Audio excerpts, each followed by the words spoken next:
Great. Pleasure once again to have all of you here. If you have just joined us, please feel free to introduce yourself in the chat, share your name, your nationality, and the group you're part of. If you have members with you as well, you can go ahead and introduce them as well in the chat. Welcome to our session today.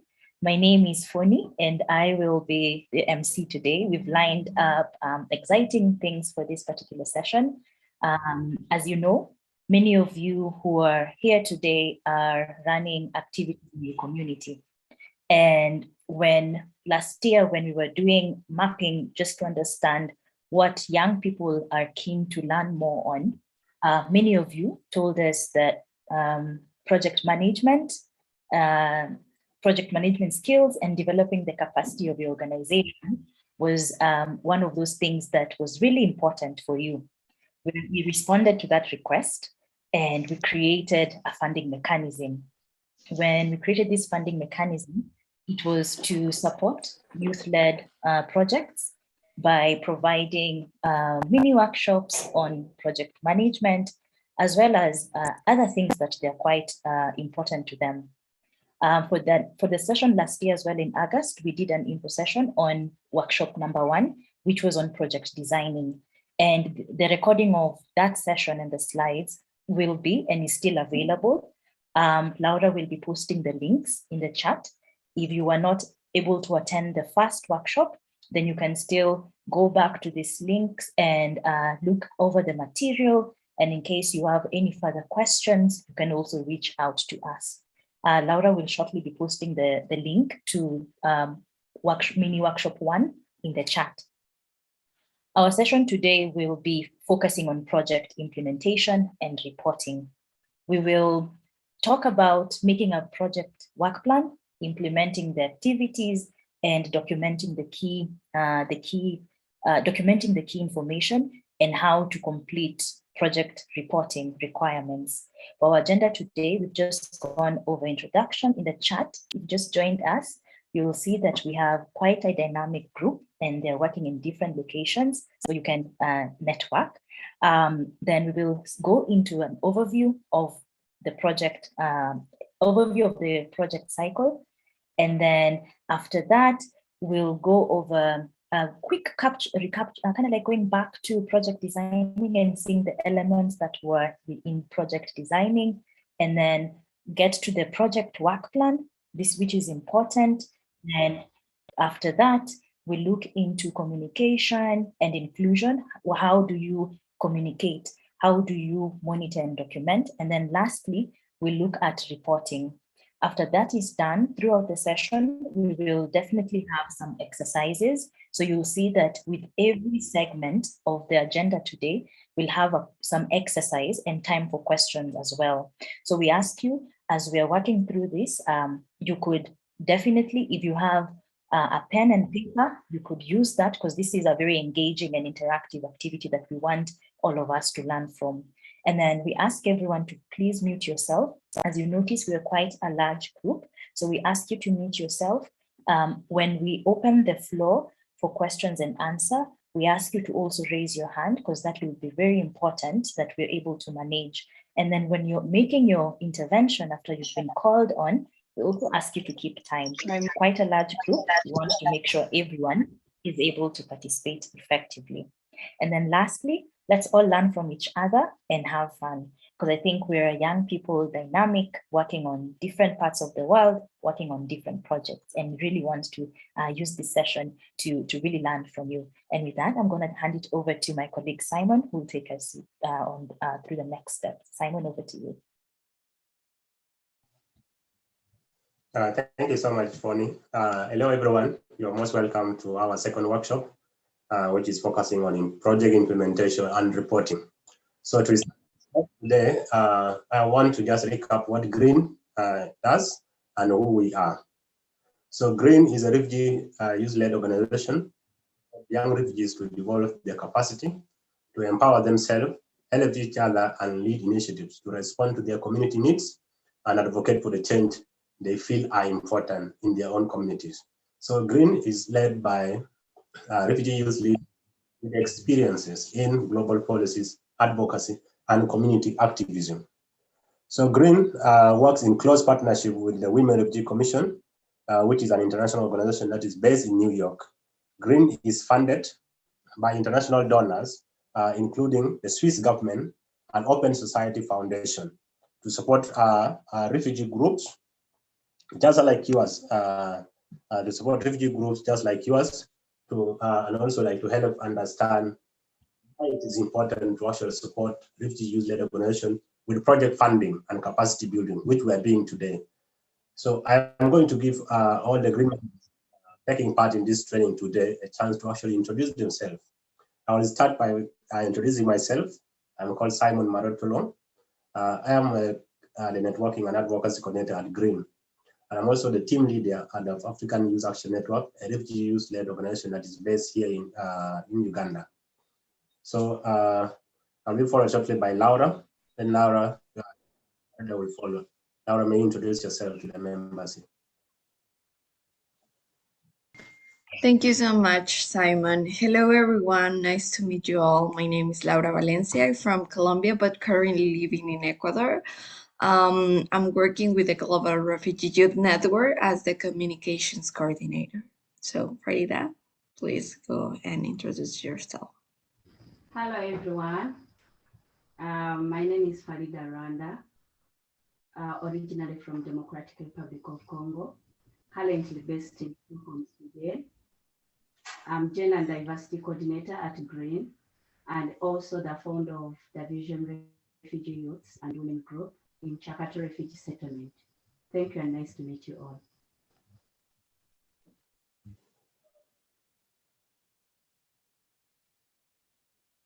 Ibrahim.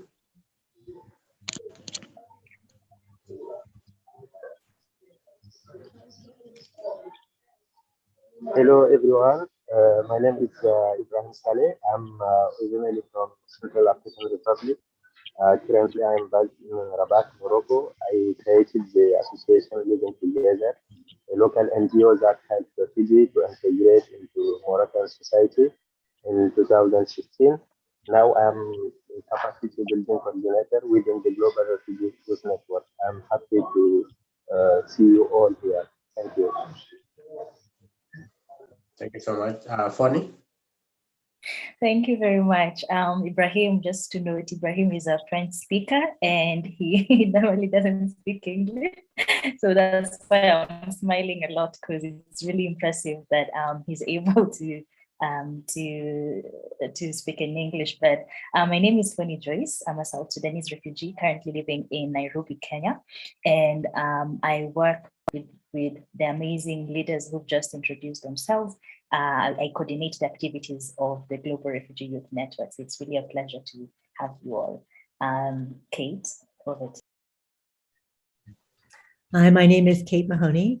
I live in British Columbia. I'm the program advisor to this amazing group, and I really enjoy working with this group. And I'm very excited to learn all about the refugee youth-led organization projects that all of you are working on too. Thanks. Thank you so much, Tim. Next. So last year in August, GREEN had a call for proposal from refugee youth group and refugee-led organization just like yourself. I'm sure you might have come across our online link, and maybe that's why you are even attending this mini workshop today. So we received so many project proposals from refugee youth across the world. We had over 93 project proposals. They were all very exciting. It made it very difficult for all of us here to actually select the strongest proposal. And that explains, I think, why we actually took so long to get back to you. We're sorting them out and going through all these amazing proposals. So we did a very thorough review process to select your projects. Now we'll be working with you and the projects that we have selected that are receiving funding for the next 3 months, 3 to 4 months, to support successful implementation.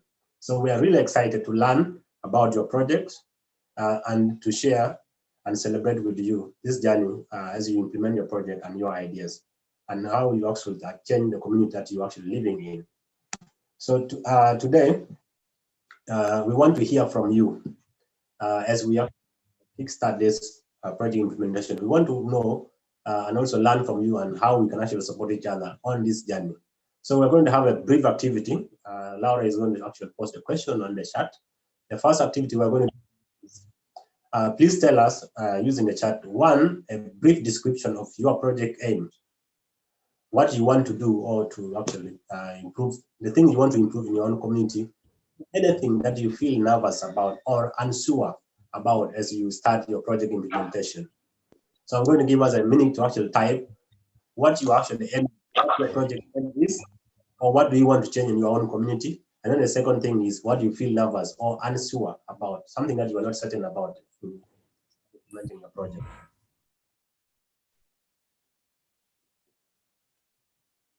So we have a minute to actually type in the chat what we want to implement in our own community, and then what we are not sure about as we go about the implementation of this project.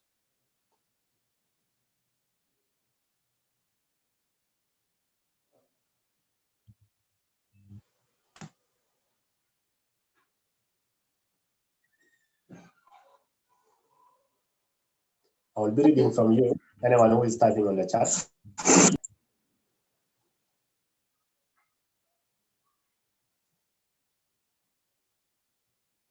It can be the funded project. It can be the projects that are maybe not funded by Green. Maybe there are some young people who are joining us from all over the world that will also want to learn about project implementation. So even if it's not us funding it, but what you are doing already, what activity are you doing in your own community to change the community that you are in, and then what thing that you are not sure about. Yes, Solomon.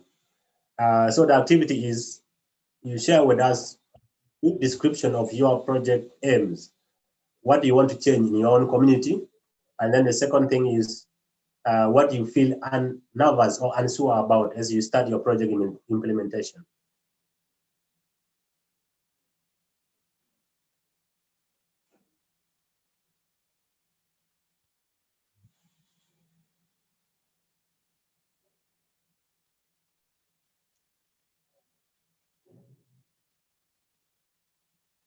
So this is just to guide us as we go about with the training, and it's also going to help us as we follow up with each one of you. Okay, thank you so much, Matai. So Matai is working at Teddy Africa, and he says he works with urban refugee women, refugees to tackle refugee household poverty. So what they are nervous about is whether this intervention can be scaled. So whether it can actually grow to a bigger prevention. Thank you so much, Matai. Botanica is a social business aiming at fighting malaria with national mosquito products and create employment for women and youth living in the refugee and host communities within Uganda. Thank you so much, Botanica, for sharing this. Elia, Refugee Child Coalition for Climate Action. So they plan to combat the negative impacts of climate change in our community and raise awareness on what we can do to minimize climate change and its and the environmental mismanagement.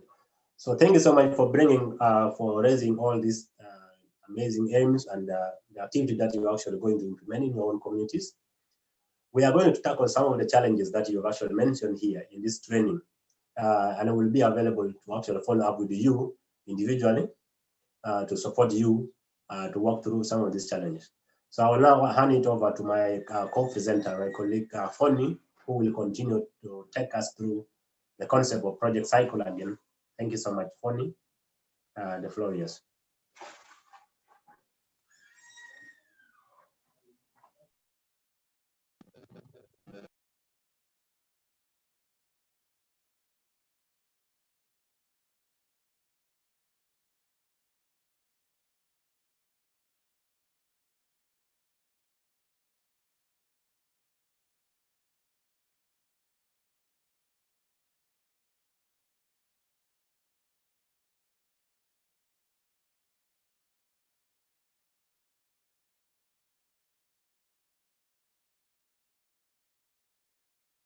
Follow all the steps, or they will start with part 1, or go to part 3. but they'll follow different steps when they're working on this. When it comes to the project cycle, the first step is assessment. You have to analyze and understand the problem and the vulnerabilities in your community. So this is where you ask yourself, what is the challenge in my community? What is wrong within my community? And then after you've already analyzed and understood the problem, then you go to step 2. On step 2, now this is the project design. This is where you outline the solution. So for instance, if you've identified malaria is one of the biggest challenge in your community, then what is the solution for tackling the malaria pandemic or the malaria outbreak in your community? So you sit down and then you outline the solution, and then you plan the activities that you want to do to tackle the challenge that you've outlined. Then step 3 is the implementation. When it comes to the implementation bit, this is where you've already outlined what is the challenge or what is the problem. You've conducted, you've looked at the activities you want to do. You've tried to make sure that you're very clear on the activities. And then step 3 now is where the implementation happens. This is where you then you work on making sure that you're able to implement. If you've said you want to produce something, to stop something, then you're able to kind of like work around that. And then the final step is step 4, which is on reporting. So with this, this is looking at how do you document, how do you share back on all the different aspects of things that you might have missed. So those are kind of like things that when you're looking at the project cycle are really important to consider. We've already completed the first 2 steps with the first mini workshops that we had, the cycle 1, which is the assessment, and then step 2 was the project designing. So with the first mini workshop, we were able to do that. And today we're going to focus on the last 2 steps, which is the implementation and the reporting. But first, going back, just to take us back a bit or recap some of the things that we talked about in the first mini workshop. When we were talking about step 1, we talked about doing an assessment to understand your community, the problem you want to address. So just like the example I've given you. So you do an assessment, you go into the community and you find out what are the challenges that we're facing in the community. Then after you've already found that, you go to step 2. So step 2 is where you design your project activities by taking time to think through what is this project that you want to do, what's the project aim? What are the activities? What do you want to do to be able to tackle some of those challenges? And then you think about which results do you want to achieve. So if the challenge is that there's quite a lot of outbreak of malaria, that's a big problem and it has led to sicknesses. And what are you trying to do? You're trying to stop the prevalence of malaria within your location. So you have to be very clear on your aim. What is your project trying to do? If it's on self-reliance, do you just want to provide self-reliance? You have to define that and be very clear on what you're trying to do, the activities that you want to do so that you can be able to be clear on the results that you want to achieve. So really now, building on all this, we have learned that when let's build on all that we've learned. We've learned that, first of all, you have to understand step 1 and step 2, which is the assessment, and then there's the designing. And then after that, before getting to even step 3, which is the implementation and the reporting, you have to be very clear on your activities. You have to be very clear on expected results. What are you trying to achieve? If you implement these activities, will it make a change? If you don't implement these activities, will it make a change? And then step 3, which is the aim. That's where what are you trying, the overall objective, what are you trying to do? Next slide, please.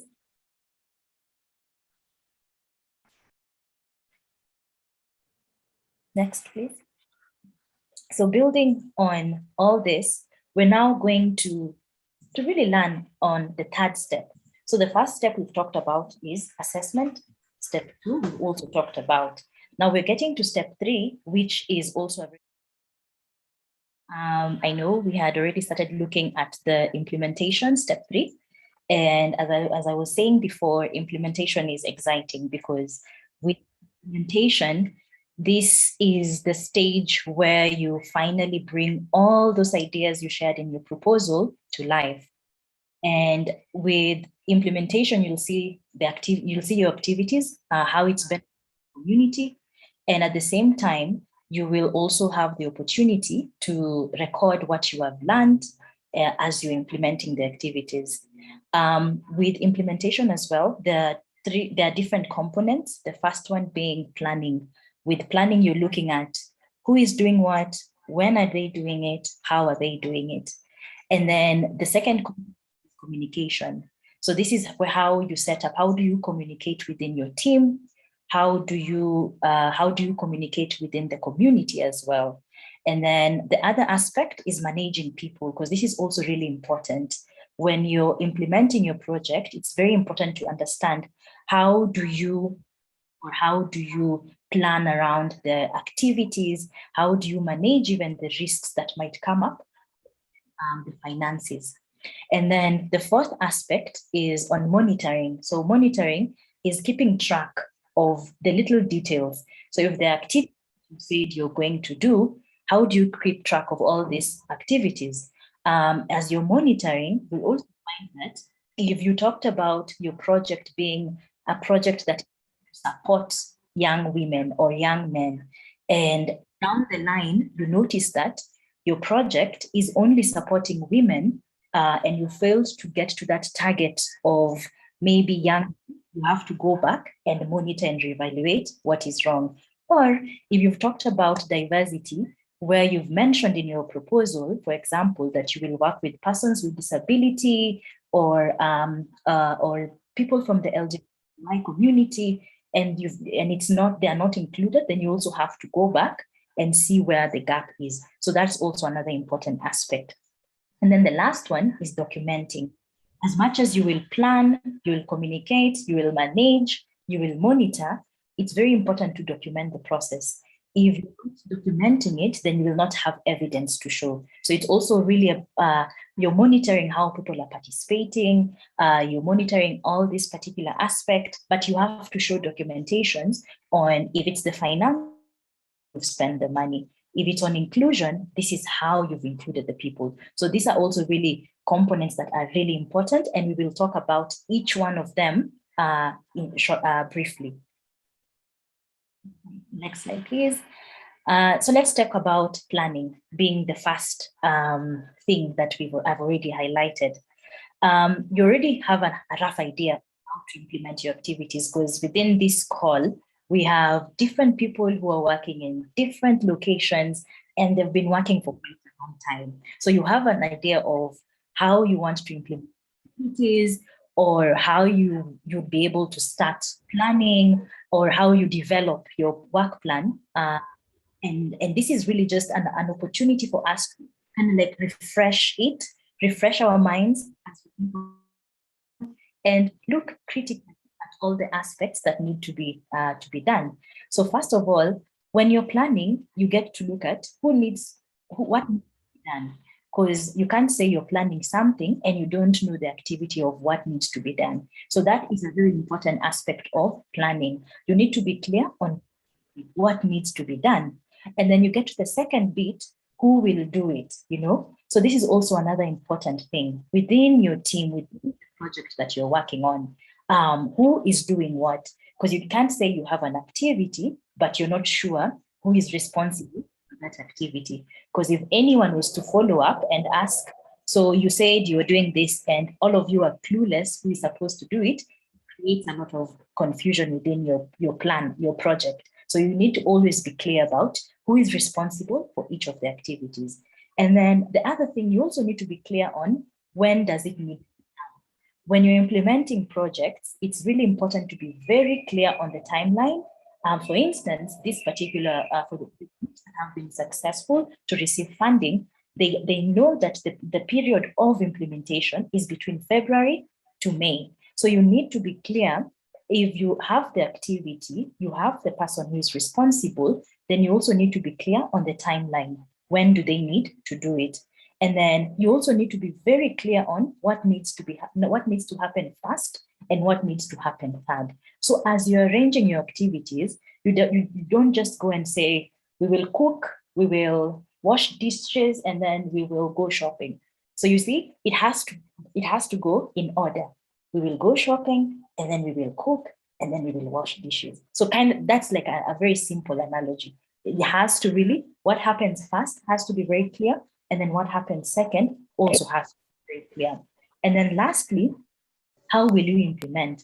That is also something that needs to be very clear. So it's very important that you ensure that when you're working through it, that you're clear on how you will implement, how you will communicate, and the most important thing, monitoring and documenting. So with the implementation, you're conducting the monitoring and the documentation simultaneously. So this is where you take note of activities, where you can take pictures, where you keep receipts, where you keep track of the money that you'll be using. And at the same time, if you hire anyone, example, if you say, we have a project on poultry keeping, but we need to get a veterinarian from outside who can actually give this, can make sure that the chicken is not sick. So you also need to find a way of making sure that if they give you a receipt for the services that they have provided, you need to make sure that you're able to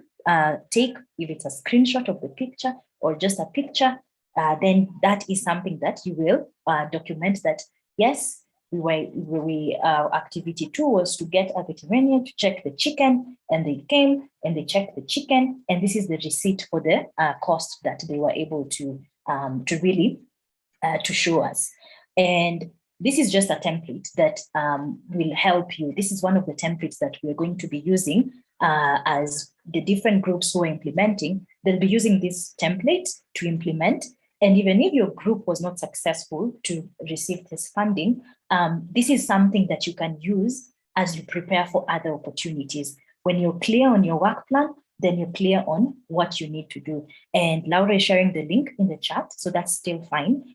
She's posting it in the chat, and you can look at it, take a look at it, see what I have just shared. Does it make sense? And then as you're looking at it, I'm going to hand it over now to my colleague, Farida, and I'll ask her to share an example of how she works. Because Farida, as much as she's part of the Global Refugee Youth Network, she was doing a lot of project and is still doing a lot of project implementation with the Vision Group. So Farida, I'm going to invite you to share your thoughts and examples on work planning. Farida, over to you. Thank you, Fonny.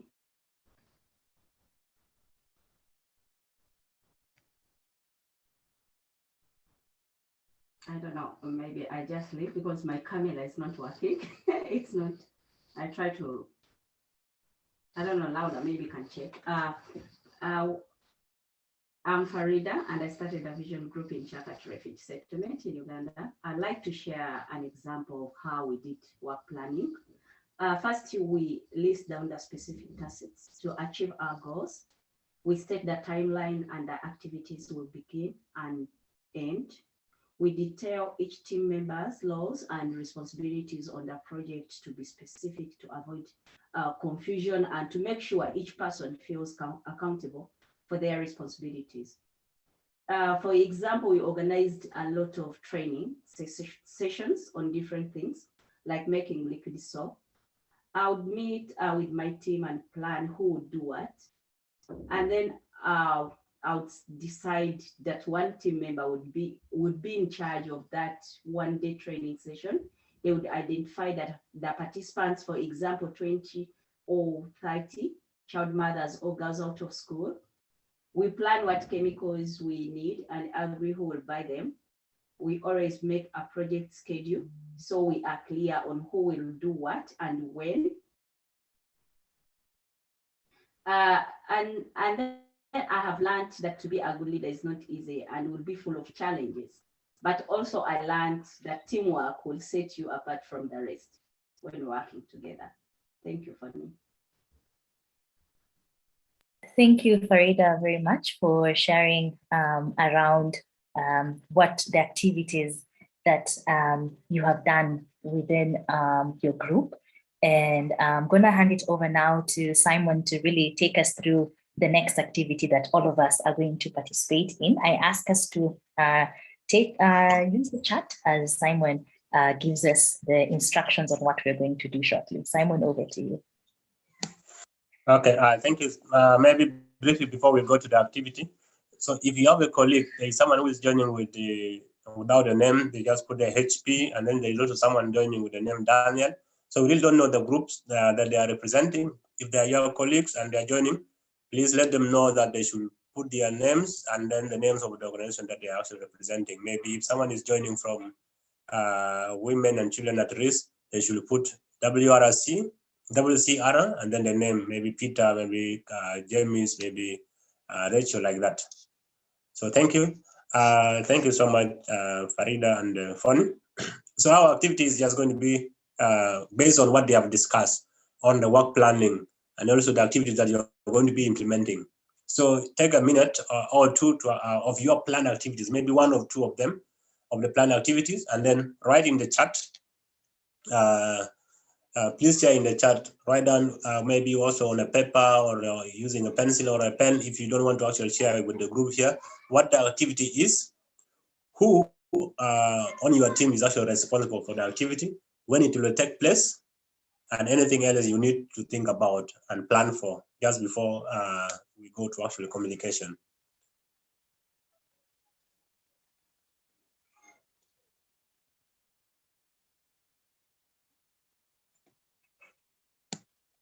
So we're going to take a few minutes so that you can actually share your activity.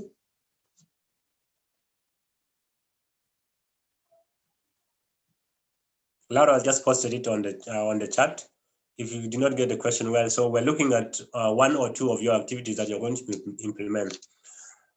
And be very free. There might be actually the projects under green funded projects, or they can actually be your own project that you're not that actually you're implementing in your own community.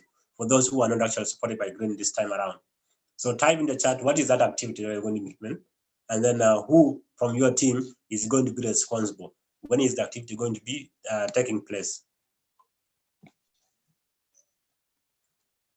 Thank you, Botanica.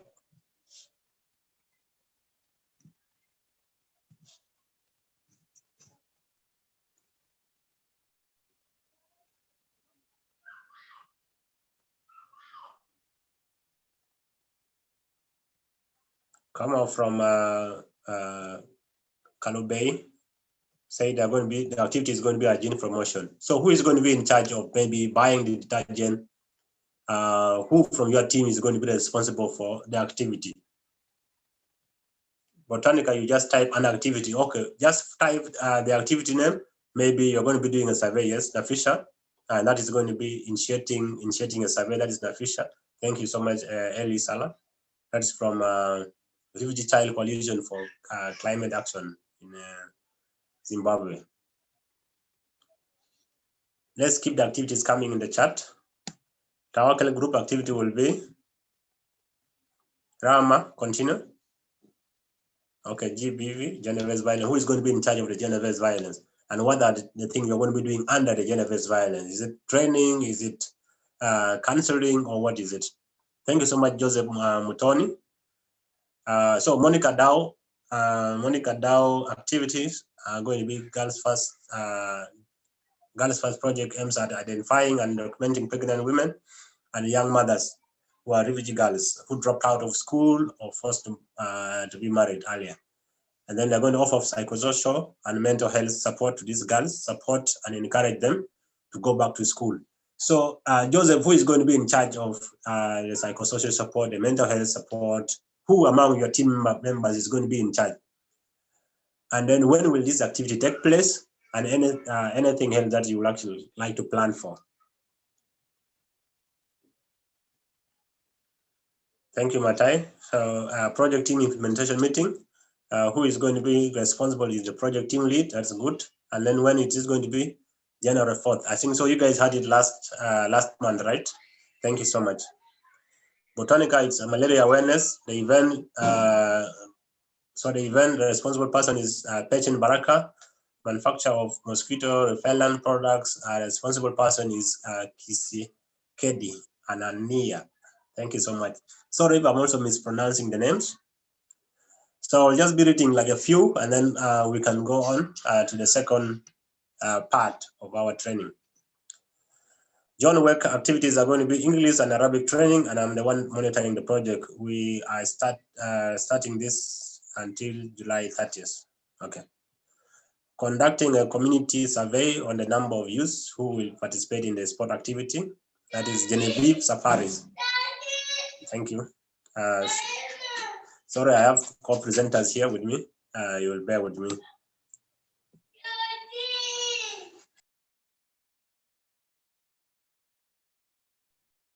No worries, Simon. Thank you. When it comes to this presentation, we have co-presenters. Back to you, Simon.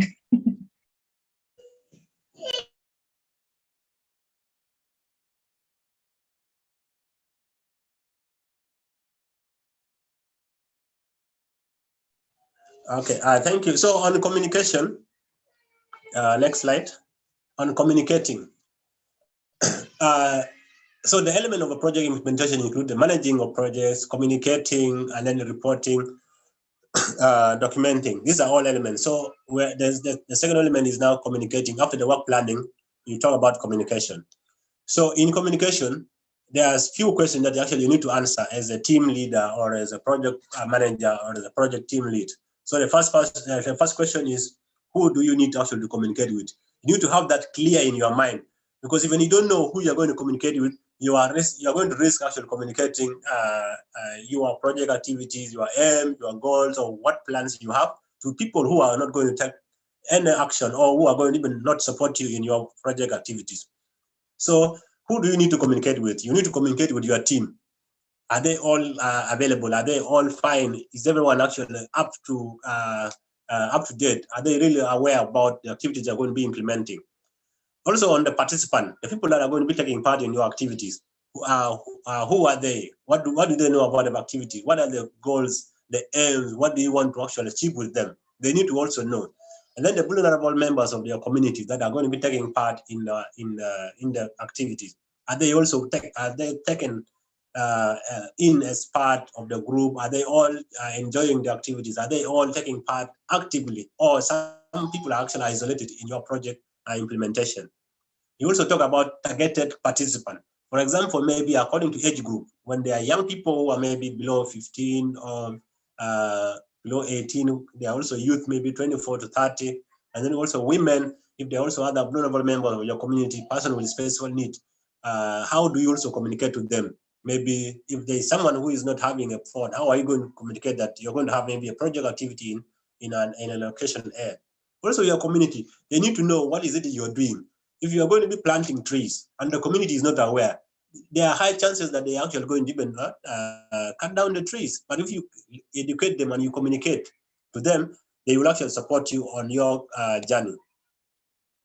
We also talk about the stakeholders, like the authorities in the camp. It can be the camp coordinator, it can be the settlement commandant, it can be the authorities there, other NGOs that might actually support you with grant, even that the green members have not actually given you. You also need to communicate to them. To also green and then the donors. Like for us, we also need to actually know what is it that what are the challenges that you are facing in your project implementation. What is it that you need to actually support with? And when are you launching? What happened during the launch? What are some of the things that you have actually learned during the launch? So green need to actually get update and information about what is happening. So those are the things that the people that you need to communicate with. And then what do you need to communicate? It is not everything about your project that you need to communicate. But things like project aim and activities are very important for people to actually communicate. You tell people, yes, our project activities and aim are 1, 2, 3, and then also the project launch. When are you launching your project? Like some of you said, you've launched your projects on the 4th. Others have actually launched theirs this week. Others launched, they will be launching next week. And then the project results, good practices, and the lesson that you have learned during your project. This you also need to actually communicate. And then how will you communicate? Because there are so many ways of communicating. Now with the social media everywhere, we can communicate using WhatsApp. You can communicate using Facebook. You can be sharing stories about your project on all the social media pages, Instagram, Twitter, and everywhere. You can also use reports to actually communicate, writing very good reports about your project, about an activity you have maybe implemented in a week. Photos and videos, that is also how you can actually communicate using photos, using videos.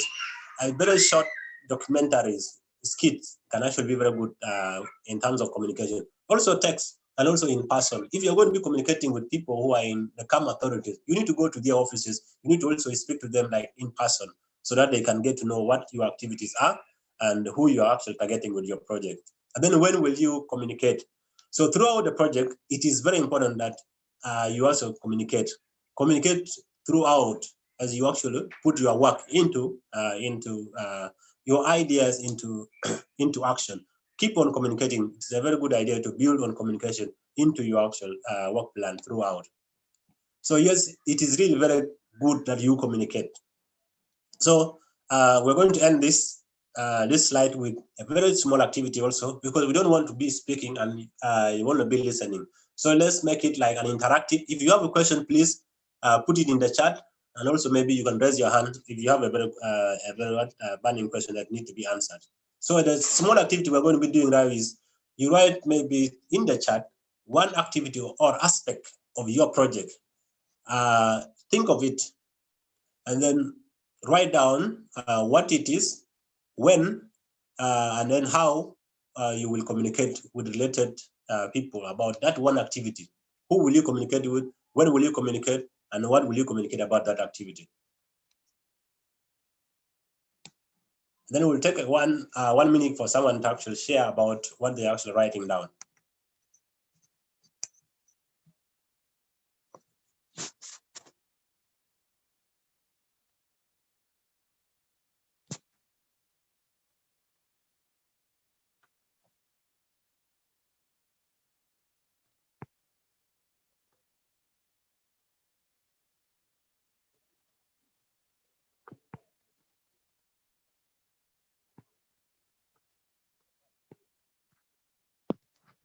Yes, thank you so much, Peter Emmanuel. So the launch of the project, when are you going to communicate about the launch of your project?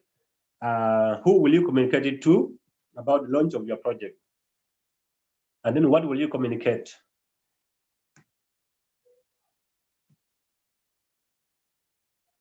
And how will you communicate the launch of your project? Is it going to be using social media? Is it going to be in your community centers, in churches? How will you actually communicate about it?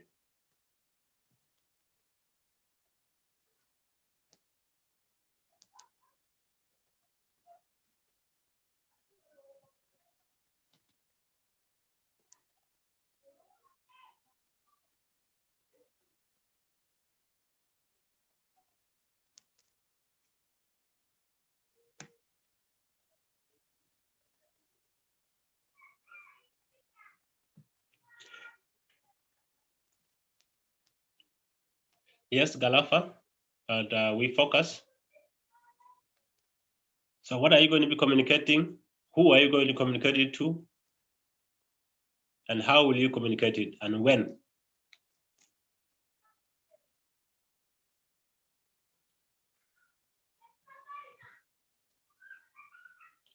So the rest can also like get a piece of paper, and then you write down as we actually continue with the work here. You just write down what is it that you're going to communicate, who are you going to communicate it to, when you're going to communicate it, because it will also help you and your team as you're going to be thinking through your project implementation.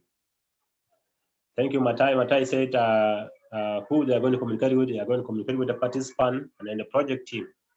What are they going to communicate? It's the project launch, the aims, and the expectation. And then how they're going to use WhatsApp group. They're also going to use Facebook. They're going to use Instagram and other platforms. When January 12th, I think they communicated this already because today is February 8th. Rama, we need to communicate with the team, the donors, and the community as a whole. Thank you. Naweza Media. Vital, they want to communicate with the RWCs, the Refugee Welfare Council participants, OPM, that is Office of the Prime Minister in Uganda. They also want to communicate with the team, and then face-to-face interaction, phone calls, and then they will communicate the aims and objective of the project. Thank you. Rebecca, during the launch of the project, I will communicate with the group members and other youth about the poultry keeping in person. Thank you. Hadirina Galafa, so the language training will be team members, participant launch, the participant, and then the launch will also be through Google Forms on Facebook and WhatsApp. Thank you so much for keeping them coming. Shalom.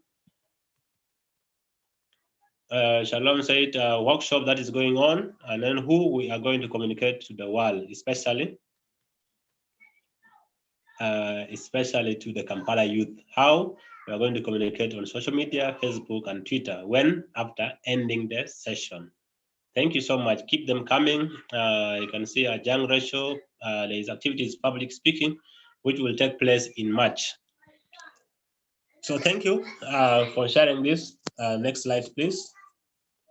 Keep this coming. Also write them down in your notebook because they will help you as you think through with your team members. Next.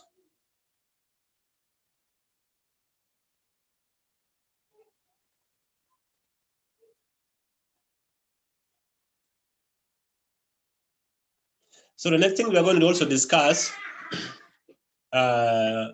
is on managing. So what will you need to actually manage as a part of this project? And then what are the role of the manager?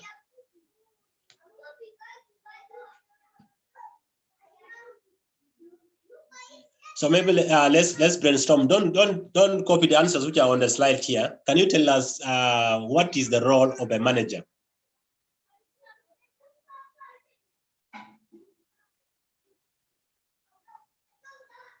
Or who do you think is the project manager? Or what does it mean to manage a project? Use the chat. I will be reading like 5 of you, and then we can actually continue with the slide. Can you define what it is to actually manage a project? What does it mean to actually be a manager?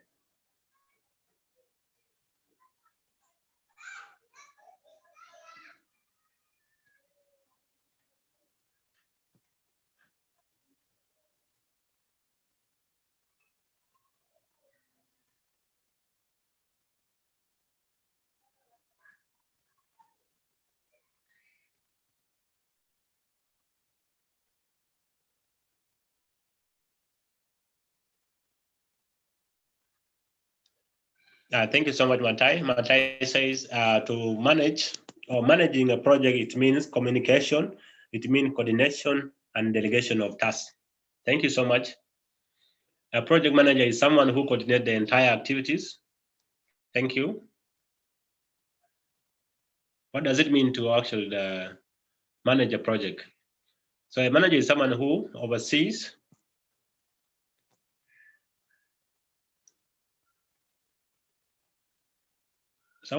all activities of the project. Thank you, Beta. John is saying it means being responsible and oversees the project activity. Thank you. Lual, to be a manager, it means effective communicator, role model, competence, exemplary, and a leader. Thank you. Smart Lens team, they're saying coordination, supervising, and reporting. Samuel Thorn, Paul, general coordination of the programs, activities from the start to the end. Thank you so much. To be a manager, that's according to Genevieve Safari, it means you oversee all the project activities, ensure that everyone does what they are supposed to do, listen to other members. Emmanuel, thank you so much. Emmanuel from Alpha Tech Room. The role of project manager is planning and directing the completion of a specific project for an organization, as well as developing budget with the scope. Thank you. These are really very, they are all correct, and they really capture what it means to actually manage a project. So by managing a project, it means making decisions on every thing about your project. It can be from the start, it can be during the implementation, and even when the project is actually going to be concluded. You keep on making decisions every day on whether you should maybe increase on the speed of implementation. It also means motivating your team, because you don't want to be a manager and just work alone, doing everything alone, if your team is not motivated. So it means motivating the team. That is really very good. And then identifying the risk. what is it that, as a manager, what are some of the risks? For instance, if you're going to have an online project implementation, or you're going to have an online session, a risk is having hackers, just like what happened to us today. What are you going to do as a manager to actually ensure that you identify those risks and sort them out? Handling also the money. Yes, these projects are going to actually involve a lot of money. They're going to involve some money in your own communities. How are you going to handle those money as a manager? Who is going to be responsible? How is the project team going to actually be taking responsibilities for the decision that you make in the community, wherever you're going to be implementing your project? So as a manager, you always be taking up all this responsibility. So thank you so much for the definitions and not for the things that you actually you are sharing on the chat about being a manager. Yes, it is taking responsibility, coordination, making sure you communicate with the people that are taking part in the program, and ensuring that everyone is part, or actually taking part in the activities, day-to-day activities of the project. So we're going to jump to monitoring. And this monitoring is actually in two parts. So there is financial monitoring and activity monitoring. So a key part of a project implementation is the monitoring. So what do you think you need to monitor? There are two things that you need to monitor. One is the financial monitoring, like tracking your spending and the receipts. How much are we spending? If we are going to be buying seedling for a nursery bed in Zimbabwe or in Tongogara refugee camp, how many seedlings are there? How much is it going to cost us? Are we going to be overspending? Are we actually underspending during the project implementation and activities? And also the receipts. Did we actually get the receipts for all the things that we're going to be buying? If we're buying computers for our young people who are going to be taking part in the trainings in Nairobi, are we getting receipts for all this? You need to actually keep on monitoring that. That is the financial aspect of monitoring. The activity monitoring is involved like the tracking of the participation. Is everyone taking part? Is everyone actively participating? Is everyone actually included? Are all participants from the different communities in that you are actually representing, or where you actually are operating as an organization? If you are going to be operating in Rhino Camp, how many members from the different communities that are there? And then also the inclusion aspect. Is everyone included? Are all the genders included? Are the minority group taking part in the activities of your project? So these are the two things that you actually take seriously when you're actually monitoring your project implementation. And then why is it important to actually monitor some of these things? Why is it very important for you to monitor this activity? So one of it is that you can identify any problems and fix them. So if you're going to be monitoring the financial aspect of the spending, if you are overspending, then you need to actually check where the problem is and fix it as a manager. And if you are underspending, where is the problem? If there are also no receipts, what is the problem? Is it because the shopkeepers where you're buying from, they don't have receipts? And then where can you actually go and get where you can actually have the receipts? If the participants are actually not, if the participation is, people are not actually active in participation, what is the problem? You need to identify any problem and fix them as a manager. You also need to reflect. You reflect and learn as you implement your project activity, because it's not all about project activities, taking videos, taking pictures, and then you said, yes, we have implemented the project. What is it that you have learned? And what have you reflected? What can you reflect as a team or as a project manager? You also monitor so that you can be accountable to your community and the participant. Some of the participants are going to take part in the activities, but are they really a key part of the accountability aspect of your project or the activity that you're implementing? You also monitor so that you can gather all information that you need when it comes to reporting. You know, you are going to actually report in 2 terms for this project. So what are the things that you're going to be reporting? If you're not going to monitor your activity, you might have like exciting things during the project implementation. A young person comes with a very brilliant idea that might actually change the lives of all the young people who are refugees who are on the move. But when you do not actually monitor and actually record that information, it will not disappear and you will not actually get it. So we have developed some tools and templates that you can use to monitor and track your expenses and your activities. And I'm going to talk about this at the financial monitoring. So at the financial monitoring, here we have a worksheet that Laura is also going to be sharing on Laura is going to be sharing it on the in the chat here, so that all of you can actually have it as you're going to be reporting. It's a template that you can download and use for all the RILOs that are funded by Green. You can also use it for your own activities that might not be part of the Green activities. So as you can look on the screen here, it is the first thing is the date. So here you list all the dates of your activities. Maybe if you are having activity on the 12th of February, what is the activity about? In the second column, you now put the activity. Please note down, you also take note that there are going to be a lot of an activity with multiple expenses. So you might just list one activity here, but in the third column, you will find that the expenses are so many. Maybe you are involved in buying computers, you want to buy a printer, you want to, for just that one activity. You also want to buy a whiteboard markers and everything. One activity having so many many expenses. So in the column, which is the third one, where you're going to be putting the purchase, what is it that you're paid for? Have you paid for a laptop? Have you paid for Wi-Fi? Have you paid for the space, like that is through rent? For that, just one activity. So the first column is put the date of the activity. The second column is you put the activity, what the activity is. The third column is you put down like what is it that you are paid for. And then in the fourth column is the cost in your local currency. So if you are in Kenya, it is going to be the Kenyan shilling. If you are in Zimbabwe, it's going to be the Zimbabwean dollar. If you are in Malawi, I think it's going to be Malawian kwacha. If you are in Uganda, it's the Ugandan shilling. And if you are in Egypt, it's the Egyptian, is it lire? So every, in the third column, you are supposed to actually put it in your own local currency. In the fourth column, I mean, the cost in the local currency. So what you convert is after summing down every cost, all the activities after summing down, Egyptian pounds, yes. Thank you so much, John Weck, for correcting. So after summing down all the currency and then all the activities and the cost of the activities, now you convert it.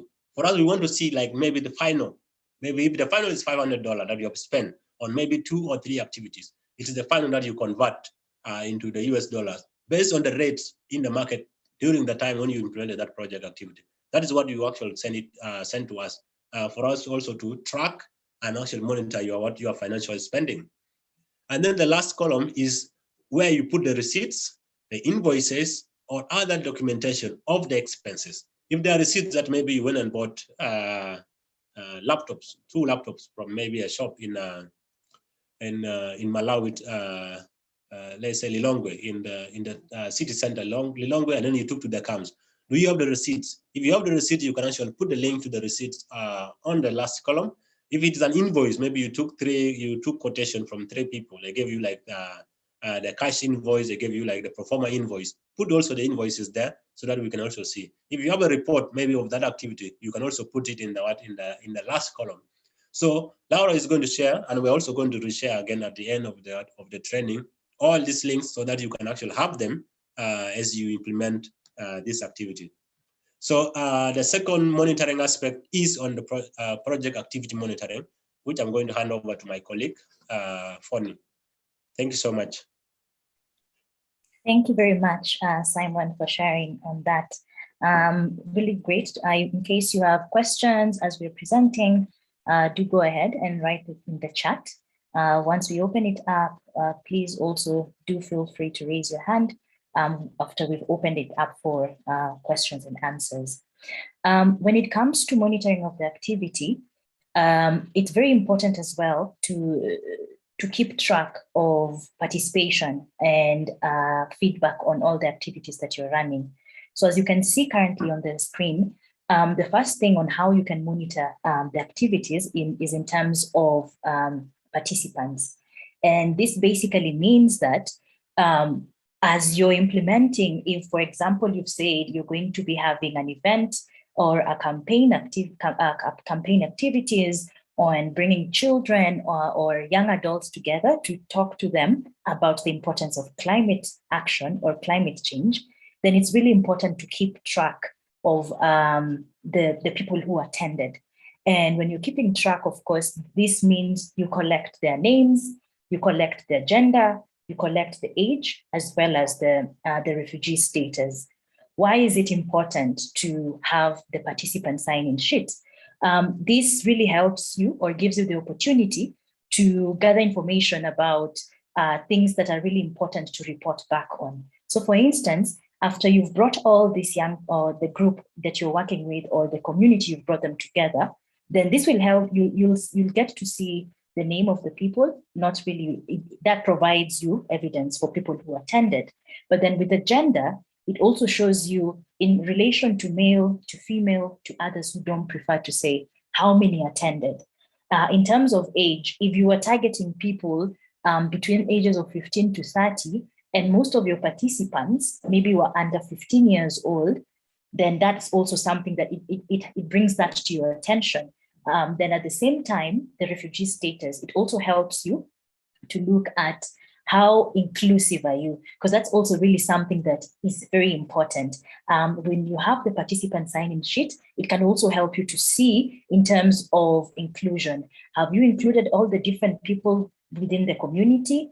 Have you included people who are still asylum seekers, people who are refugees, people who are host communities? Have you been able to include all these people? And then the other thing that is also really important, and it helps you to look at vulnerabilities. Within your community, you'll see that there are different people